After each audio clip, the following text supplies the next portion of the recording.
Hey everybody, Jim here, coming to you from my apartment right now, a little hungover, having some coffee, and going back over this footage I recorded whilst in Akihabara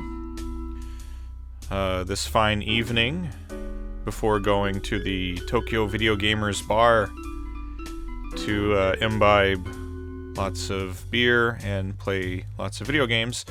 I went to Mandarake, this big building here we see before us, and in particular went to the 6th floor of Mandarake to go peruse some video games. So that's what we're going to do right now as I drink my coffee and take a look at this.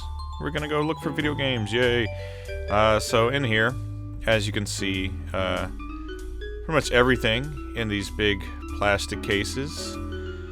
As we take a look at the Japanese version of Earthworm Jim, one of my favorite 16-bit games, and it's a pricey one. So that's what makes this place a little, when you're looking for games here, you gotta kind of pull everything off the shelf a little bit to really examine it, because it's in these big cases, and that makes it a little bit cumbersome. As we look at X-Men Mutant Apocalypse, another one of my favorite 16-bit games, and another one that's kind of pricey.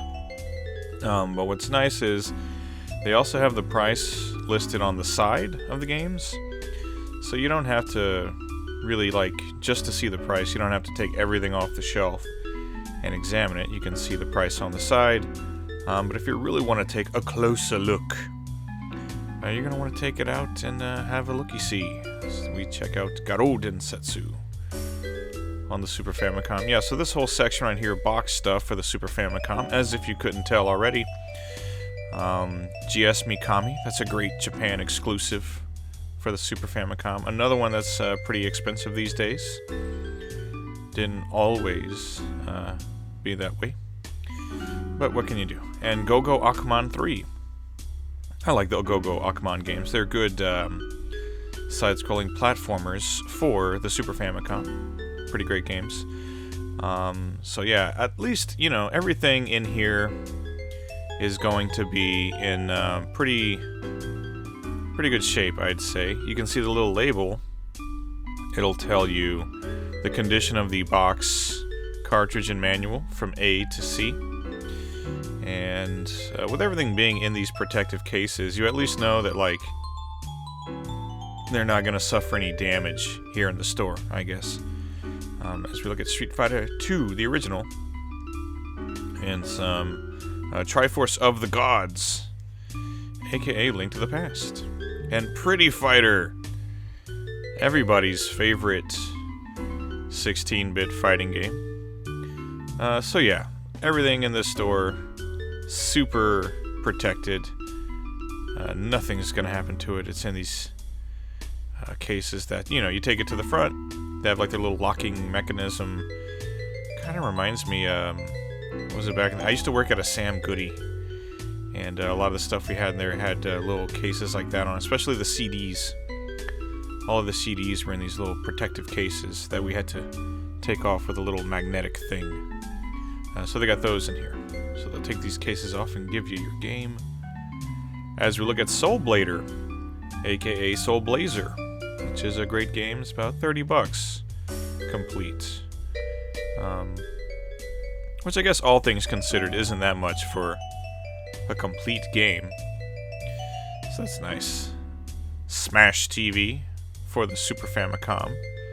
Another Midway classic. Got some first-party stuff. Our Mario Collection, Sunshine, Metroid, and stuff. At a certain point, I just get tired of pulling games off the shelf, I guess, and just start showing you the sides of the games. You can see the titles, you can see the prices. And I'm having me some coffee right now. So, take a look at some of these cool games, like Poppin' Twinbee, while I sip my coffee.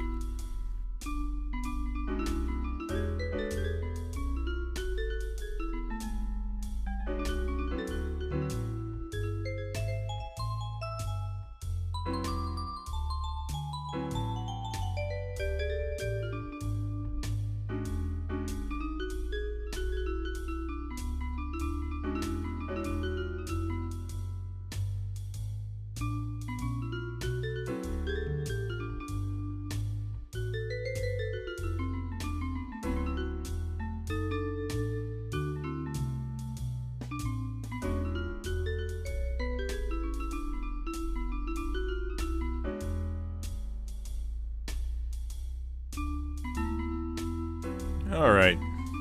So as we step away from those Super Famicom games and come to, I guess just the Neo Geo case in here. They actually have a couple of different big glass case areas in here with all the super rarefied air, the big money stuff. So there's some consoles in here, which is all good, all boxed up, but as you can see, it's almost all Neo Geo stuff in here. Shock Troopers, Metal Slug. I mean, these games are thousands of dollars. It's yeah, needless to say, I do not own an AES, and I do not collect for one, because it's just insanity, some of the prices. As we come around to something I'm more familiar with, Famicom.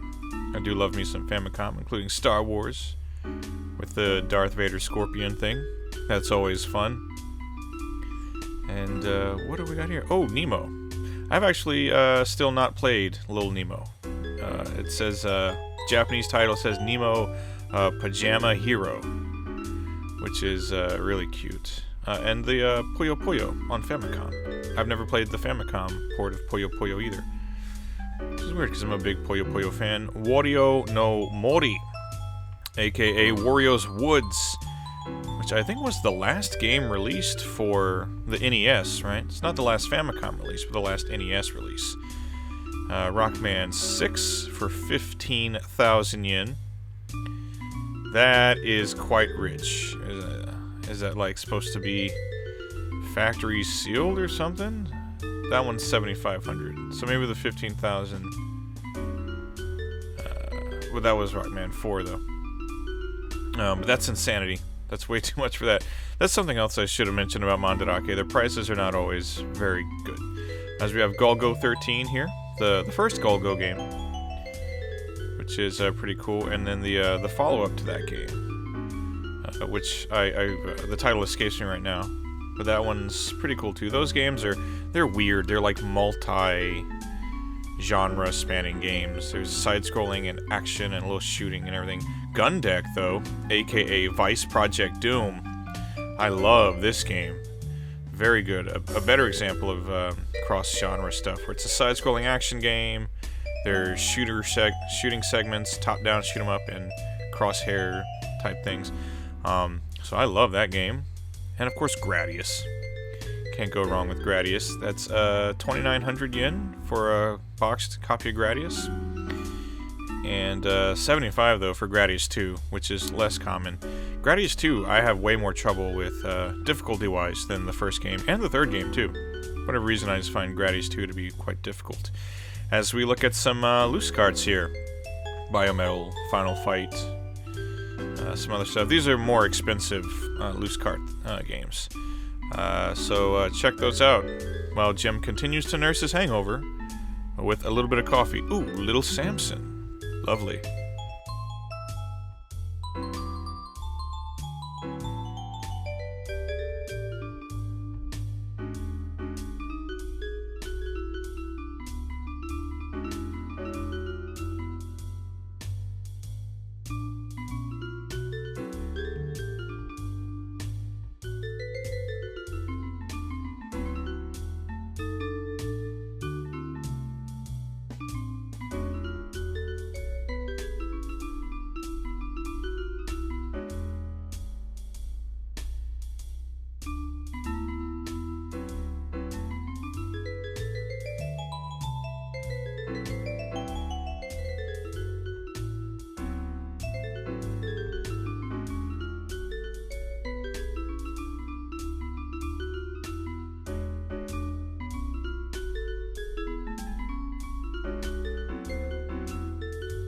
Alright. Getting in it with some PC Engine. Yes, yes, jumping in the deep end. Mystic Formula, which is way more expensive now than what it was. I swear I bought Mystic Formula like a year or two ago, and it was like 10 bucks. Now it's a $100 game. I don't know what the hell happened. Ys 4, great game, 1,900 yen. It's in really great shape. A lot of these all have their spine cards and stuff like that, which is nice. But I do like Ys 4 a lot. Ane-san, pardon me. I wouldn't call these girls Chan. They'll punch you in the face. Ane-san, that's a fun little brawler. Advanced Variable Geo. Maids. Fist fighting in the street. Great game. R-Type, complete CD. Wonderful. I'm an R-Type fan. I like them a lot. Even though they're damn difficult, though. I find the R-Type games to be more difficult than the Gradius games, for sure. But I do still like them quite a lot.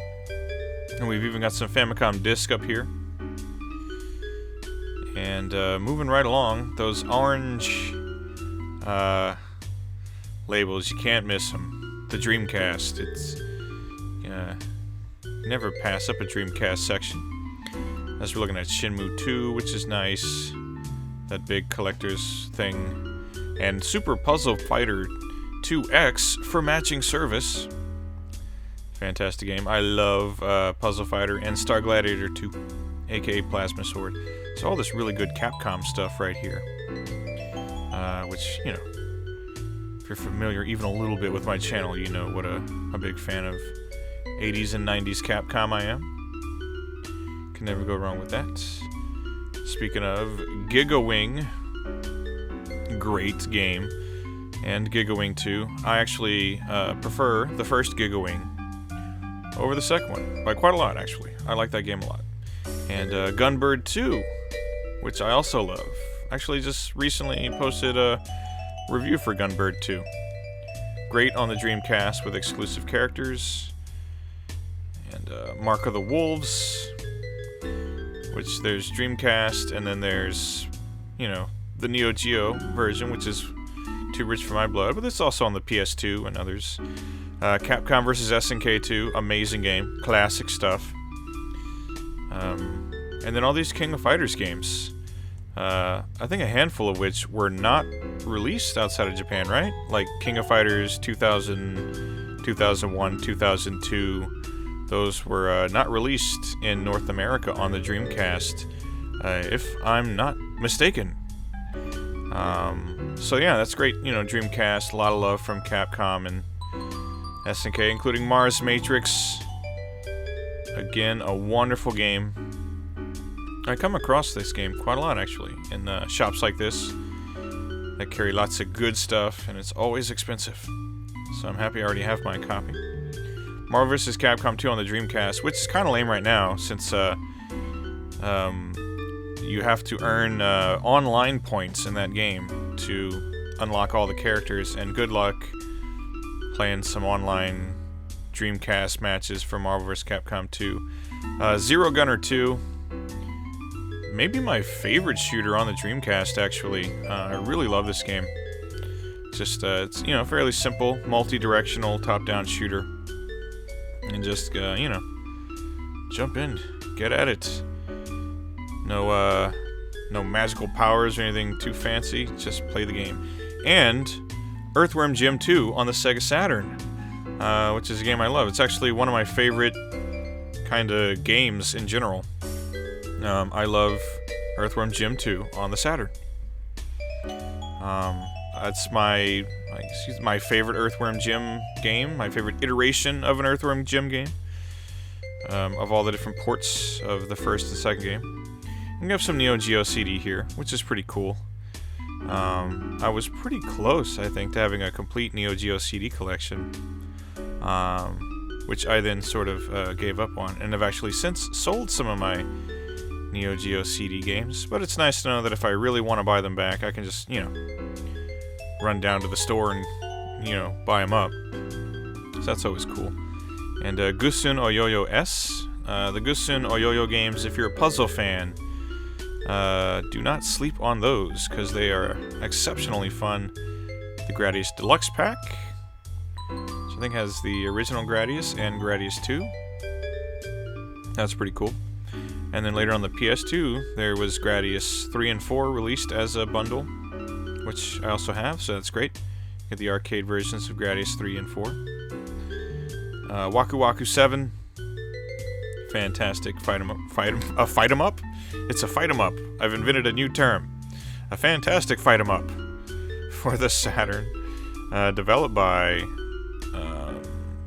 Sunsoft. Metal Black, a game I still haven't played yet, but I've been very interested in because I love Saturn shooters, and it looks pretty interesting. It's like a spore collecting thing to fill up your super meter. Metal Slug for the Saturn. The Saturn version is a good version of that game. You can use it with a 1 meg RAM card, and it makes for a very, very good version of that. Batsugun, one of my favorite Saturn shooters. Again, a lot of these like Saturn and Dreamcast shooters, I'm really happy that I bought them like years ago, because now, I mean, they weren't cheap then, but now, whoa, daddy, stand back, man. But yeah, so those are some fantastic titles. Okay, Jim needs his coffee again, so enjoy looking at these Neo Geo and Sega games and stuff without my anarchic ramblings.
Hello, Rambo. Alright. Mega Drive games. Love that. Always loved Mega Drive box art. Light Crusader. Cool. You know, I always loved some good Mega Drive box art. They always did have great stuff on there. Ride and Trad, which is a game I like. A game I've been trying to like 1cc and haven't been able to. And the Yu Yu Hakusho, I forget the entire title of the game, by Treasure. So there's a Yu Yu Hakusho fighting game by Treasure. One of 2 Yu Yu Hakusho games on the Mega Drive, in fact. Tatsujin, aka Truxton. Another great game that yeah, a bunch of Mega Drive games like Truxton, Ride and Trad, Fire Shark. I've tried to, I'm trying to 1cc those, and I always get like so close. Or not 1cc, but no death. I'm trying to beat those without dying. Arrow Flash, which is a Mega Drive shooter I like a lot, actually. I think that's one of the kind of underappreciated shooters for the Mega Drive, but it's simple, you know, fun, not too difficult. Maybe that's why people don't take it so seriously. It's not really that hard of a game. And then some Game Boy stuff. Game Boy Color, various handheld things. Which I'm not really a handheld gamer, but that's all good. Now that I think there are some, maybe like a handful of like Game Boy games I would like to get my hands on. But you're look at all these Game Boy games. Good lord. This is just an entire aisle almost of just like nothing but Game Boy. Well, there's some stuff I would like to get my hands on. Nubo is actually just recently reviewed by Jimmy Hoppa.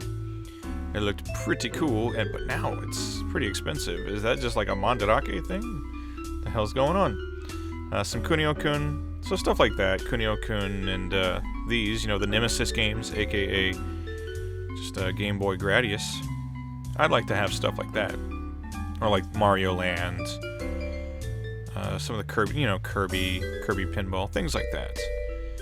It's kind of a limited window of Game Boy games that I would, you know, really like to have. As we move away from that, we're coming over to the other case in the shop, which is filled with all the other like super expensive stuff. So it's like Super Famicom, PC Engine, Saturn. I mean, you're looking at all of it, you know, the Kiki Kaikai games, and Biometal, Phalanx, Hagane,